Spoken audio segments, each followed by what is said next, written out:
क्यों 96% ग्रेजुएट्स अपनी पूरी जिंदगी एवरेज नौकरियां करते हुए एवरेज लाइफस्टाइल की जिंदगी जीते हैं? अगर आप ऐसा नहीं करना चाहते हो ना, तो आज की इस वीडियो को एंड तक इसलिए देखो क्योंकि इस वीडियो में मैं आपको वो 5 ब्रूटल ट्रूथ्स बताने जा रहा हूं जिनको जाने बगैर, जिनको समझे बगैर आप चाहे कुछ भी कर लो, इस एवरेज लाइफस्टाइल की जिंदगी से जान नहीं छुड़ा सकोगे। या दूसरे अल्फाज में ये कह लो कि ये वो 5 रूल्स ऑफ द गेम हैं जिनको समझ के ही आप उस एवरेज लाइफस्टाइल की जिंदगी से जान छुड़ा सकते हो। और इसके लिए ना मेरी तरफ से खुली ऑफर है कि अगर इनमें से एक रूल भी आपको ये सोचने पे मजबूर ना करे कि हाँ यार, यही बात तो मैं समझना चाह रहा था कि आखिर कैसे ये जो 4 to 5% ग्रेजुएट्स होते हैं, ये शुरू तो एक नॉर्मल जॉब से करते हैं लेकिन जबरदस्त तरक्की कर जाते हैं और एक शानदार लाइफस्टाइल जीते हैं। तो बेशक मुझे ना कमेंट में आके ये जरूर बताना कि आपको क्यों ऐसा लगता है।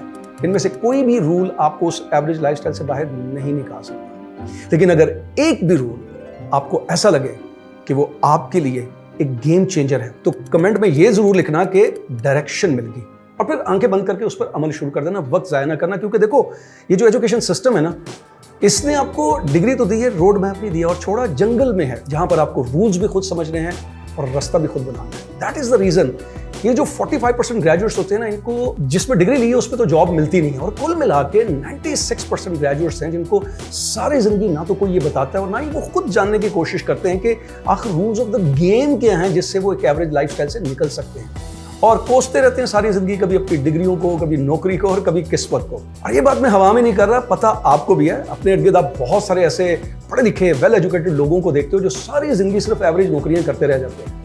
लेकिन मैं ये चाहता हूं कि आप ऐसा ना करो। जिस तरह मुझसे हजारों ग्रेजुएट्स पढ़े और उनमें से चंद ग्रेजुएट्स को जब ये बातें मैंने समझाई, उनको समझ आ गई, उन्होंने अपना बहुत कुछ बदला। मैं चाहता हूं कि जब भी आप रूल समझो तो आपका भी बहुत कुछ बदले, और कम से कम आप अपनी शानदार लाइफ के ड्रीम को कभी कंप्रोमाइज ना करो।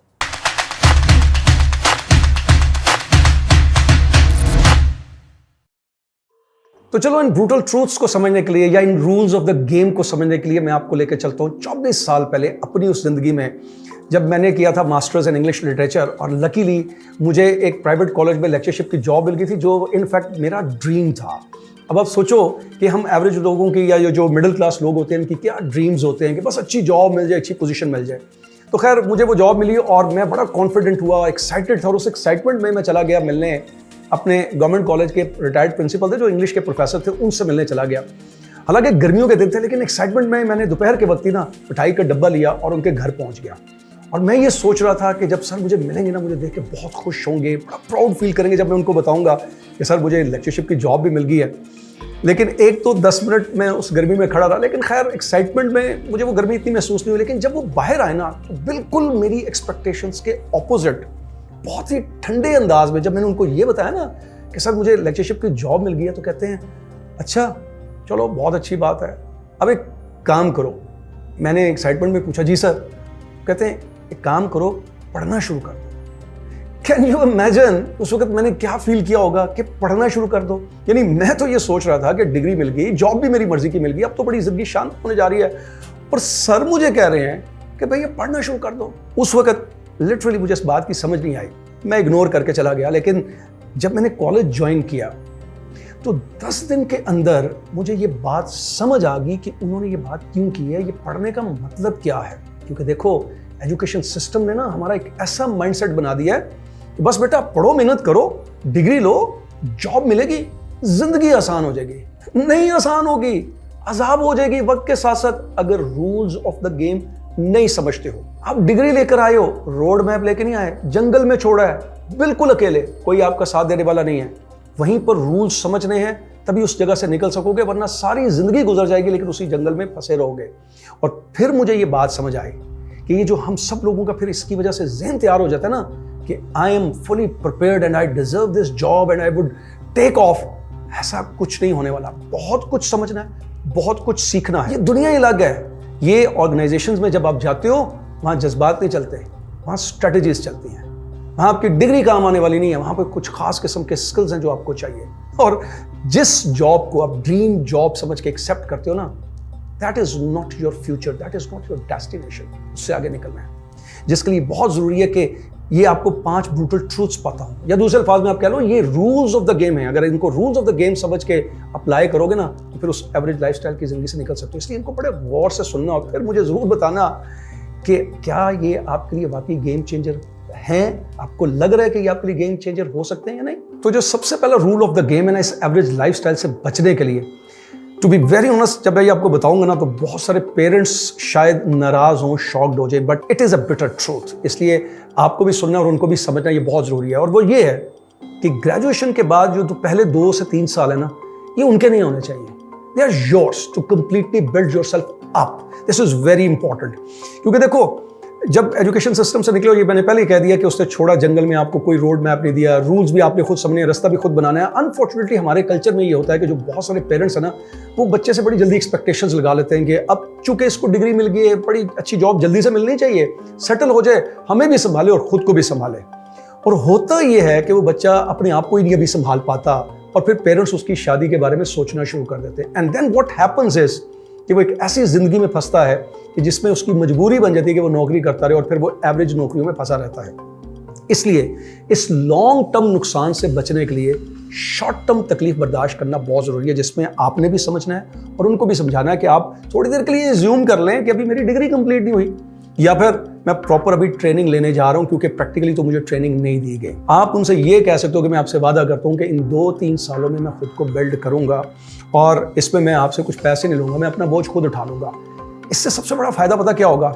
सबसे बड़ा फायदा ये होगा, एक तो उनको आपसे कोई खास किस्म की एक्सपेक्टेशंस नहीं होंगी, फिर उस वक्त रियलिस्टिक हो जाएंगी एक्सपेक्टेशंस, और सोसाइटल और पेरेंटल प्रेशर नहीं होगा जो आपको बेसिकली जिसको अवॉइड करना है उन रूल्स को समझने के लिए जो आपको बिल्ड करेंगे, जो 4 रूल्स मैं आगे बताने जा रहा हूं। सो जब आपके पास ये सुकून होगा ना, तभी आप उन 4 रूल्स पे फोकस करके अपने आप को बिल्ड कर सकोगे, जो in fact they are very much required to pull you out of this average lifestyle. Otherwise आप इस एवरेज लाइफस्टाइल में फंसे रहोगे। रूल नंबर 2, अपने पेरेंट्स को कन्विंस करने के बाद ना अब अपने ज़हन से एक बात निकाल दो कि you are answerable to anyone in the society. You don't have to do anything to fit yourself in the society। और इसके लिए जिस तरह से अक्सर होता है कि हमारे जो ग्रेजुएट्स हैं ना, अपनी ज़िंदगी के शुरू के जो साल हैं उनमें बहुत अच्छी अच्छी अपॉर्चुनिटी सिर्फ इसलिए मिस कर देते हैं कि उनको लगता है कि अगर उन्होंने शुरू से ही कोई अच्छी पोजीशन या अच्छी जॉब उन्होंने ना ली ना, तो लोग क्या कहेंगे, सोसाइटी क्या कहेगी, लोग क्या सोचेंगे, इतना पढ़ लिख के ये जॉब शुरू कर दी।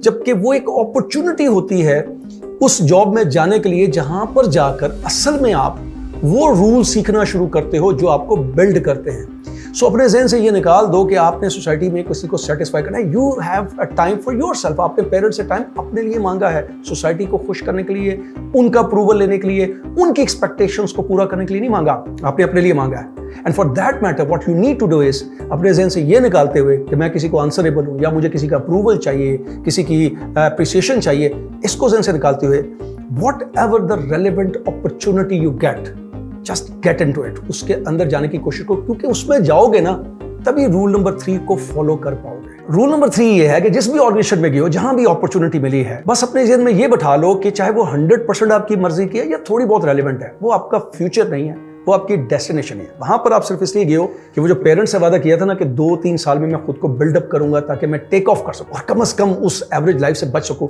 बस उसमें लगाना है। And for that matter don't let the organisation consume you और यूज यू, यानी उस ऑर्गेनाइजेशन को खुद को कंज्यूम नहीं करने देना। इट डज नॉट मीन कि आपने काम ईमानदारी से नहीं करना, सब कुछ करना है, मगर अपनी नजर अपने मिशन पर रखनी है कि मैंने खुद को बिल्डअप करना है, और जिसके लिए 4 से 5 बड़ी इंपॉर्टेंट चीजें समझनी है उस ऑर्गेनाइजेशन में रह के, तभी खुद को ट्रेन कर पाओगे। पहली चीज ये है कि उस ऑर्गेनाइजेशन के जो फंडामेंटल्स हैं, कि यानी वो बेसिक लेवल पे कैसे ऑपरेट करती है, यानी कि लोगों को कैसे हायर किया जाता है, किस बुनियाद पे हायर किया जाता है, किस बेसिस पे लोगों को प्रमोट किया जाता है, टीम्स कैसे बिल्डअप की जाती हैं, उसके बाद प्रोजेक्ट्स जो हैं वो कैसे प्लान होते हैं, फिर उनको एग्जीक्यूट कैसे किया जाता है, इन फंडामेंटल्स को समझने की कोशिश करनी है। And then the second important thing is कि वो जो कंपनी जिस ऑर्गेनाइजेशन में गए हो उसका कल्चर क्या है, उसकी अंदरूनी पॉलिटिक्स क्या है, यानी बिहाइंड द सीन इनफैक्ट असल डिसीजन कौन लेता है, हिडन रूल्स क्या होते हैं, और वो जो हिडन रूल्स हैं वो किसी इंडिविजुअल को कैसे इम्पैक्ट करते हैं, वो सोसाइटी को या वो उस टीम को या उस ऑर्गेनाइजेशन को वो कैसे इम्पैक्ट करते हैं। इस कल्चर के अंदर जो नीचे से लोग हैं वो ऊपर कैसे जाते हैं, वो कौन सी स्ट्रेटेजीज बनाते हैं जिससे ऊपर जाने की कोशिश करते हैं, कैसे लोगों को फेवर मिलती है, कैसे लोगों को डिसओन किया जाता है, इन चीज़ों को समझने की कोशिश करनी है। तीसरी जो इंपॉर्टेंट चीज़ है ना वो ये है कि उस जॉब को ग्लैमरस नहीं लेना, उसके अंदर ग्लैमर नहीं ढूंढना। वहां पर आप गए हो खुद को बिल्डअप करने के लिए, कंफर्ट नहीं ढूंढना, ग्रोथ के लिए गए हो। इसलिए उसके अंदर जाते हुए जो भी स्किल आपको समझ आते हैं ना कि वो कंपेटिटिव एज आपको देंगे, ऑर्गेनाइजेशन में ऊपर उठा के लेके जा सकते हैं, उनको समझने की कोशिश करनी है। उसके लिए चाहे कितना ही रगड़ा क्यों ना खाना पड़े, वो खाना है, खुद को रेजिलिएंट बनाना है, खुद को बिल्डअप करना है। मिसाल के तौर पर एक ऑर्गेनाइजेशन में आप चले जाते हो, लेट्स सपोज कि वो आपको एक सेलिंग की पोजीशन ऑफर कर देते हैं और आपको लोगों से बात करना ही पसंद नहीं है, लोगों से बात करते हुए डर लगता है, बट डू इट बिकॉज अगर ये तकलीफ बर्दाश्त करोगे तो आपको पता ही नहीं है कि ये किस चीज़ के लिए तैयार करेगी। ये ऐसे गुर सिखा देगी कि उस ऑर्गेनाइजेशन में खुद को ऑपरेट करना, खुद को लिफ्ट करना वो आ जाएगा। और कल को अगर जिंदगी में कहीं बिजनेस बिल्डअप करना पड़ता है तो उसके लिए सबसे ज़बरदस्त ये स्किल है। और इसके साथ और बहुत सारी चीज़ें सीख जाओगे। इसलिए अपने आप को हमेशा ये तैयार करो कि मुझे कंफर्ट जोन में नहीं जाना, मुझे ग्रोथ करनी है, इसलिए मुझे रेजिलियंस जो है जितनी भी बर्दाश्त करनी पड़े, मुझे रेजिलिएंट बनना ही बनना है। And then the fourth thing is, वहां पर दोस्तियां नहीं करनी, वहां पर आप प्रैक्टिकल रिलेशनशिप बनाने गए हो, वहां पर आपने राइट कनेक्शन बनाने हैं राइट लोगों के साथ, चाहे वो नीचे लेवल पे हो चाहे वो ऊपर लेवल पे हो। बिकॉज ये जो राइट लोगों के साथ राइट कनेक्शन बनेंगे ना, ये है वो ladder for progress and ladder for opportunities, इसी की वजह से मिलेंगे। इसलिए लोगों के साथ राइट कनेक्शन बनाने की कोशिश करनी है। और right connection based on selfishness नहीं होने चाहिए, वो होने चाहिए जेन्युइन इंटरेस्ट, उन लोगों को समझने में, उनकी प्रॉब्लम्स को समझ के उनकी प्रॉब्लम को सॉल्व करने की कोशिश करना। जो भी आपके पास स्किल है, जो भी आपके पास टैलेंट है, उससे लोगों में जेन्युइन इंटरेस्ट लेके उनकी प्रॉब्लम को सॉल्व करना, इससे आपके बनेंगे राइट कनेक्शन। और जब आपके लोगों के साथ राइट कनेक्शन बनेंगे ना, यहीं से नई अपॉर्चुनिटीज मिलने शुरू होंगी। And the fifth thing is, the mother of all thing is communication. सबसे इंपॉर्टेंट, जिसको सबसे ज्यादा लोग इग्नोर करते हैं। आप बात करते हो लेकिन आपको सही कम्युनिकेशन नहीं आती, ये बड़ा इंपॉर्टेंट है समझना। और अच्छी कम्युनिकेशन के लिए जो सबसे पहला असूल है वो पता क्या है? अपनी आदत डेवलप कर लो कि कुछ भी हो जाए, मुझे अपनी ईगो को साइड पर रखना है और लोगों को जनरली सुनना और समझने की कोशिश करना है। अपने जज्बात को भी साइड पर रखना है। पहले मुझे हमेशा उनको सुनना है, समझना है और फिर बहुत सोच समझ के कैलकुलेटेड बोलना है। यकीन मानो, इसके साथ साथ आप बहुत सारी और चीज़ें भी सीखना शुरू कर दोगे अगर आपकी कम्युनिकेशन अच्छी हो जाती है, आपके लिसनिंग स्किल्स अच्छे हो जाते हैं। और अगर ये 5-6 चीज़ें आप समझ जाते हो तो ऑर्गेनाइजेशन में आप सोच भी नहीं सकते कि 2-3 सालों में इस अंदाज से बिल्डअप करोगे कि whether you live in that organisation या किसी और ऑर्गेनाइजेशन में जाते हो या अपना बिजनेस बिल्डअप करते हो, you will always take off. और रूल नंबर 4 ये है कि जिस भी ऑर्गेनाइजेशन में गए हो, चाहे वहां रहना है या नहीं रहना, जब तक रहना है वहां पर एक लिंच पिन की तरह रहना है। Do you know what is lynch pin? ये जरा तस्वीर की तरफ देखो। ये वो चीज़ है जिसकी वजह से एक व्हील जो है वो अपने कंट्रोल में रहता है और चलता है। सो समझ लो कि उस ऑर्गेनाइजेशन में एक ऐसा इंसान बनना है जिसके बगैर ऑर्गेनाइजेशन ना रह सके। जिसके लिए आपको करना ये पड़ेगा कि उस ऑर्गेनाइजेशन के अंदर रहकर उसकी ऐसी प्रॉब्लम को पकड़ना पड़ेगा जिसका गुर सिर्फ आपके पास है। दैट इज वाई मैंने पहले कहा कि आपको वो स्किल समझने की कोशिश करें जो वहां पर कंपेटिटिव एज आपको देते हैं। वंस यू अंडरस्टैंड कि उनका प्रॉब्लम क्या है and then you develop that skill जिससे सिर्फ आप ही वो प्रॉब्लम सॉल्व कर सकते हो, तो उस ऑर्गेनाइजेशन के लिए आप इनएविटेबल बनते जाओगे। And for that matter obviously उसके साथ आपको लोगों के साथ right connection banana, that is very important. Genuine interest लेके जब लोगों के साथ राइट कनेक्शन बनाओगे, गौर से उनकी बात सुना करोगे, ऑब्जर्व किया करोगे, अपने कान, अपनी आंखें, अपना दिमाग खुला रखोगे, तो फिर समझ आना शुरू हो जाएगा कि ऑर्गेनाइजेशन की असल प्रॉब्लम क्या है जो कोई आज तक सॉल्व नहीं कर सका, और आपके पास वो क्या स्किल है या वो आपको स्किल डेवलप करना चाहिए जिससे आप वो प्रॉब्लम सॉल्व कर सको। वंस यू डू दैट, तो फिर आपकी अपॉर्चुनिटीज़ के, आपकी तरक्की के रास्ते उसी ऑर्गेनाइजेशन में या उसके साथ साथ दूसरी ऑर्गेनाइजेशन में भी खुलना शुरू हो जाएंगे।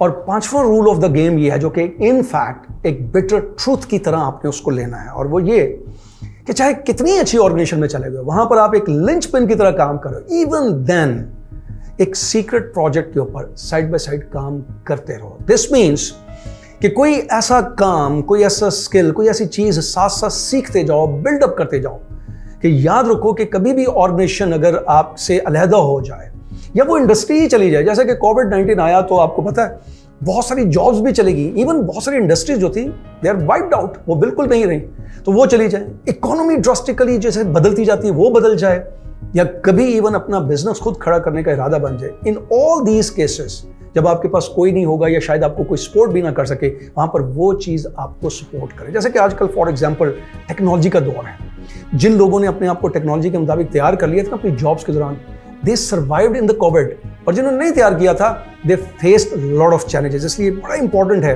कि कुछ भी हो जाए कभी उसमें खुश नहीं होना, कंफर्ट में नहीं रहना कि मैं बड़ी अच्छी पोजीशन पे जा रहा हूँ। Even then side by side कोई प्रोजेक्ट, कोई काम, कोई स्किल सीखते जाओ जो उस वक्त आपको सपोर्ट कर सके। बिलीव यू मी, अगर इन 5 रूल्स ऑफ द गेम को अगर आप ठंडे दिमाग से सोचते हो, समझ जाते हो, अपनी ज़िंदगी में अप्लाई करते हो इन 2-3 ईयर्स, तो फिर उसके बाद विद इन 1 or 2 ईयर्स आप टेक ऑफ की पोजीशन में होगे, आप टेक ऑफ कर सकोगे। एंड फॉर दैट मैटर आपने इन 2-3 सालों में कुछ भी नहीं सोचना, कुछ भी नहीं सोचना। व्हाट इफ आई से not even of the marriage, which is a bitter truth, but it's up to you. You can or you cannot. But if I say, I would say on the basis of my experience, yes, after 2-3 years, उन 2-3 सालों में launching का time होगा, you have to focus on yourself। मगर इस सब के साथ साथ आखिर में मेरी एक बात ज़रूर जो मैं हमेशा करता हूँ वो याद रखनी है कि ज़िंदगी कभी भी परफेक्ट नहीं होती। ये मुसलसल कंस्ट्रक्शन का नाम है, खुद के साथ जिद्दोजहद करना पड़ती है।